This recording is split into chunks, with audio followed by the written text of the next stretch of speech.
नमस्कार, मैं हूं करमवीर और आप देख रहे हैं तरुण मित्र के प्लेटफॉर्म पर इतिहास के पन्नों से। आज का मुद्दा है पंडित दीनदयाल उपाध्याय की मृत्यु का रहस्य।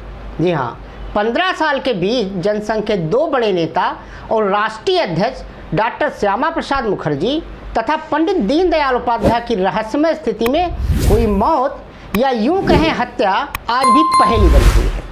अटल बिहारी वाजपेयी की सरकार से लेकर बीते 11 सालों से केंद्र में भले ही जनसंघ का ही नया रूप भाजपा केंद्र की सत्ता में बनी हो और दीनदयाल उपाध्याय के नाम पर तमाम योजनाएं संस्थान हों, जैसे मिसाल के तौर पर केंद्र सरकार की दीनदयाल अंत्योदय योजना, दीनदयाल उपाध्याय ग्राम ज्योति योजना, सरीखे तकरीबन आधा दर्जन योजनाएं।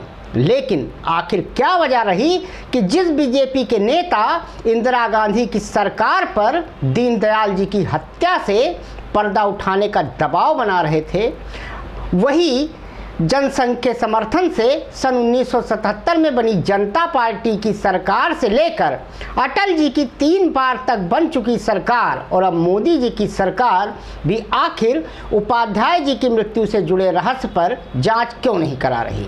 जी हाँ, आपको याद होगा 1977 में सुब्रमण्यम स्वामी जब उत्तर मुंबई से सांसद बनकर आए थे तो उन्होंने मोरारजी देसाई सरकार से इस मामले की जांच कराने का मुद्दा उठाया था। लेकिन तब ये कहा जाता है कि अटल बिहारी वाजपेयी जो उन दिनों विदेश मंत्री हुआ करते थे, उन्होंने जांच कराने से रोक दिया था। आज भी आखिर उपाध्याय जी की मृत्यु से जुड़े रहस्य पर जांच क्यों नहीं करा रही सरकार? आज इतिहास के पन्नों में इसी की पड़ताल करेंगे। इस रिपोर्ट में प्रयुक्त कुछ जानकारी दीनदयाल उपाध्याय की संपूर्ण कृतियां खंड 1 से लेकर 15 यानी कि प्रभात प्रकाशन से भी ली गई हैं और कुछ जानकारियां बलराज मधोक की जीवनी से भी ली गई हैं। पूरे घटनाक्रम में कुछ बेहद दिलचस्प वाकये भी हैं, जैसे उपाध्याय जी की मुट्ठी में भीचा 5 रुपए का नोट, राजा जौनपुर की चिट्ठी जिसे उनके खास आदमी ने ट्रेन में उन्हें दी थी, उसमें आखिर क्या लिखा था। इसी के साथ ही जनसंघ के ही एक और बड़े नेता रहे और पूर्व राष्ट्रीय अध्यक्ष रहे बलराज मधोक की जीवनी जिंदगी का सफर के अपनी पुस्तक के तीसरे खंड के पृष्ठ संख्या 25 पर जो उन्होंने अंकित किया था। मधोक ने पृष्ठ संख्या 25 पर लिखा था कि मुझे अटल बिहारी और नाना देशमुख की चारित्रिक दुर्बलताओं का ज्ञान हो चुका था। मधोक ने साफ तौर पर पंडित दीनदयाल उपाध्याय की हत्या के पीछे अटल बिहारी वाजपेयी और नानाजी देशमुख को ही आरोपी माना था। अब इसे संयोग कहें या कुछ और, इन दोनों हस्तियों को बाद में भारत रत्न भी दिया गया। हालांकि देशमुख ने 1971 में नई दिल्ली में एक सभा को संबोधित करते हुए कहा था कि पंडित जी की न केवल हत्या कर दी गई बल्कि उनके हत्यारों के बारे में भी कुछ पता नहीं चल सका।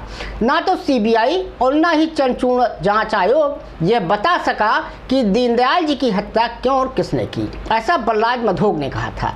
उन्होंने आगे कहा था कि ऐसा लगता है कि सरकार यानी तब की इंदिरा गांधी सरकार इस डर से कि उसके राजनीतिक परिणाम बुरे होंगे नहीं चाहती थी कि हत्यारे और उनके साथी पकड़े जाएं। देशमुख के उस भाषण के लगभग 5 दशक बाद भी यह प्रश्न अनुयायियों और प्रशंसकों को परेशान कर रहा है कि दीनदयाल उपाध्याय की हत्या किसने की। साल 1968 में अपने मित्र की याद में देशमुख ने दीनदयाल शोध संस्थान की स्थापना की, जो आज भी ग्रामीण भारत के परिवर्तन के क्षेत्र में अग्रणी कार्य करता है। इसके अलावा भाजपा के राष्ट्रीय सचिव रहे स्वर्गीय अतुल अंजान ने भी एक बार कहा था कि राष्ट्रवाद कहने वाली पार्टी और संगठन को यह स्पष्ट करना चाहिए कि पंडित दीनदयाल उपाध्याय की हत्या किसने की। सुभाष चंद्र बोस की हत्या का पता लगाया जाता है मगर दीनदयाल की क्यों नहीं, ऐसा अतुल अंजान ने कहा था। 11 फरवरी 1961 जनसंघ के अध्यक्ष पंडित दीनदयाल उपाध्याय लखनऊ से पटना जा रहे थे। ट्रेन बाराबंकी, फैजाबाद, अकबरपुर और शाहगंज पार करते हुए जौनपुर पहुंची। उस समय रात के ठीक 12 बज रहे थे। यहाँ उनका पाला जौनपुर के महाराज यादवेंद्र दुबे के कर्मचारी कन्हैया से पड़ा। कन्हैया महाराज की तरफ से खत लेकर आया था। खत लेने के साथ ही उन्हें याद आया कि वो अपना चश्मा कंपार्टमेंट के भीतर ही भूल गए थे। वो कन्हैया को लेकर कंपार्टमेंट के भीतर गए उन्होंने खत पढ़ने के बाद कन्हैया से कहा कि जल्द ही वो महाराज को खत के सिलसिले में जवाब भेज देंगे। इस बीच ट्रेन ने चलने की सीटी दे दी। उस समय प्लेटफार्म पर टंगी घड़ी में 12:12 हो रहे थे। उस साल सुबह 2:10 पर उनकी ट्रेन बनारस से 18 किलोमीटर दूर मुगलसराय रेलवे स्टेशन पर पहुंची। स्टॉपेज के बाद ट्रेन दोबारा चली, लेकिन दीनदयाल उपाध्याय अपनी बोगी में नहीं थे। दरअसल मुगलसराय स्टेशन के यार्ड में लाइन से करीब 150 गज की दूरी पर एक बिजली के खंभे, जिसकी संख्या 1267 यानी 1267 थी, उससे करीब 3 फीट की दूरी पर एक लाश पड़ी थी, जिसका टखना टूटा था, सिर पर चोट लगी थी, दाईं बाह पर खून का निशान था और मुट्ठी में 5 रुपए का नोट। तलाशी में जेब से 26 रुपए और एक घड़ी मिली। ये सब किसी साधारण व्यक्ति का नहीं, बल्कि दीनदयाल उपाध्याय का था। वो करीब 3 महीने पहले ही दिसंबर 1967 में जनसंघ के अध्यक्ष बने थे। उनकी लाश को सबसे पहले रात करीब 3:30 पर लीवरमैन ईश्वर दयाल ने देखा था। उसने सहायक स्टेशन मास्टर को इसकी सूचना दी। करीब 5 मिनट बाद सहायक स्टेशन मास्टर मौके पर पहुंचे। उनके कार्यवाही के रजिस्टर में पटरी के पास पड़े इस आदमी के बारे में दर्ज किया गया ऑलमोस्ट डेड। चूंकि आगे की कार्यवाही पुलिस की थी, लिहाजा रेलवे पुलिस को इस बारे में जानकारी दी गई। राम प्रसाद और अब्दुल गफूर नाम के 2 सिपाही 15 मिनट बाद करीब 3:45 पर वारदात की जगह पर पहुंचे। इनके पीछे पीछे पहुंचे फतेह बहादुर सिंह, जो उस समय रेलवे पुलिस के दरोगा हुआ करते थे।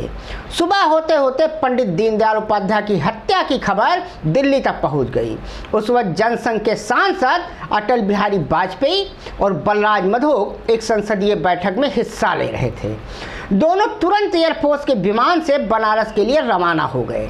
हालांकि बाद में बलराज मधोक ने अटल जी और नानाजी देशमुख पर ही उपाध्याय जी की हत्या का आरोप अपनी जीवनी के 30वें खंड में लगाया था। बलराज मधोक ने उस वक्त भी आरोप लगाया था कि वे और अटल बिहारी वाजपेयी एक साथ बनारस पहुंचे, लेकिन वहां पहुंचते ही वाजपेयी जी गायब हो गए। वरिष्ठ पत्रकार और लेखक विनय सीतापति अपनी किताब जुगलबंदी भाजपा मोदी युग से पहले में लिखते हैं कि मधोक ने कहा था कि मैं बनारस पहुंचते ही सीधे मुगलसराय रवाना हुआ, लेकिन वाजपेयी गायब हो गए। आपको बता दें कि मधोक और वाजपेयी के बीच तमाम मसलों पर असहमति जग जाहिर है। दीनदयाल उपाध्याय की हत्या की जांच पहले स्थानीय पुलिस ने की, फिर मामला सीबीआई को सौंपा गया और एक न्यायिक आयोग ने भी इसकी जांच की। सबने यही कहा कि उनकी हत्या मामूली चोरों ने लूटपाट के इरादे से की थी। इसमें किसी तरह की कोई साजिश नहीं थी। हालांकि बलराज मधोक ने इस थ्योरी को नहीं माना था। उन्होंने दावा किया था कि जब वे मुगलसराय स्टेशन पहुंचे तो पुलिस ने उन्हें दीनदयाल उपाध्याय की बनियान, कुर्ता और स्वेटर दिखाया था। उस पर खून का नामो निशान तक नहीं था। उसी शाम पोस्टमार्टम भी हुआ था। मधोक का दावा था कि उन्होंने दीनदयाल उपाध्याय की गर्दन के ठीक पीछे खून का एक धब्बा देखा था। ऐसा जहरीली सुई लगाते वक्त सुराग से हुआ होगा। बलराज मधोक के इस तर्क से अटल बिहारी वाजपेयी सहमत नहीं थे। उन्होंने कहा था कि उपाध्याय जी हमेशा लड़ने के लिए तैयार रहते थे। संभव है कि उनका ट्रेन में किसी से झगड़ा हुआ हो और बात बढ़ गई हो। इसे हत्या न कहें। मामला जब सीबीआई को सौंपा गया, उस समय सीबीआई के निदेशक जॉन लोबो थे, जिनकी छवि एक ईमानदार अधिकारी की थी। जैसे ही जांच सीबीआई को सौंपी गई, लोबो अपनी टीम के साथ मुगलसराय गए, लेकिन इससे पहले ही कि वो अपना काम पूरा कर पाते उन्हें वापस बुला लिया गया। इस घटनाक्रम से यह संदेह व्यक्त किया जाने लगा कि जांच की दिशा बदली जा रही है। सीबीआई ने अपनी जांच रिपोर्ट में निष्कर्ष निकाला कि यह हत्या एक सामान्य अपराध थी। सीबीआई की रिपोर्ट के मुताबिक पंडित दीनदयाल उपाध्याय की हत्या 2 छोटे चोरों ने की थी और उनका मकसद चोरी करना था। सीबीआई ने अपनी जांच के बाद रिपोर्ट दी, जिसमें उन्होंने बताया कि उस रात मुगलसराय रेलवे स्टेशन में प्रवेश करने से ठीक पहले कुछ लुटेरों ने उन्हें ट्रेन से बाहर ढकेल दिया था। उसी कोच में सफ़र कर रहे एक अन्य यात्री ने उस वक्त एक शख्स को देखा भी था, जिसकी पहचान भरतलाल के तौर पर हुई थी। सीबीआई ने बाद में भरत लाल और उसके एक सहयोगी राम अवध को हत्या और चोरी के मामले में गिरफ्तार कर लिया। भरत लाल और राम अवध ने पूछताछ में बताया कि दीनदयाल ने उन्हें बैग चोरी करते हुए देख लिया था और पुलिस में शिकायत करने की धमकी दी थी, जिसके बाद उन्होंने दीनदयाल को ट्रेन से धक्का मारकर बाहर गिरा दिया था। इस सीबीआई रिपोर्ट के आधार पर एक विशेष सत्र न्यायालय ने अपना फैसला सुनाया, जिसमें कहा गया कि वास्तविक सच्चाई का पता लगाना अभी बाकी है। यह फैसला 9 जून 1969 को आया। अदालत में न्यायाधीश की टिप्पणी से हंगामा मच गया, जिसके कारण तत्कालीन प्रधानमंत्री इंदिरा गांधी ने एक जांच आयोग गठित किया। अदालत के फैसले के 5 महीने बाद 23 अक्टूबर 1969 को नियुक्त आयोग के अध्यक्ष आज के सुप्रीम कोर्ट के मुख्य न्यायाधीश DY चंद्रचूड़ के पिता यानी न्यायमूर्ति YV चंद्रचूड़ थे। आयोग ने कुछ दिलचस्प टिप्पणियां की थी। चंद्रचूड़ आयोग ने टिप्पणी की थी कि उपाध्याय की हत्या रहस्यमय परिस्थितियों में हुई थी। आयोग ने अपनी रिपोर्ट में कहा था कि जिस दिन उनकी हत्या हुई, उपाध्याय जी लखनऊ सियालदह एक्सप्रेस में यात्रा कर रहे थे, जो लखनऊ से पटना जा रही थी। टिकट का नंबर था 04348। ट्रेन की प्रथम श्रेणी की बोगी के एक कंपार्टमेंट में उनको सीट मिल गई थी। जिस बोगी में वो यात्रा कर रहे थे उसका आधा हिस्सा 3rd क्लास का था और बाकी आधा 1st क्लास का। रेलवे की भाषा में कहें तो यह एक FCT बोगी थी। इस बोगी में कंपार्टमेंट B में एक और सवारी लखनऊ से सवार हुई और वो थे उत्तर प्रदेश विधान परिषद में कांग्रेस के सदस्य गौरीशंकर राय।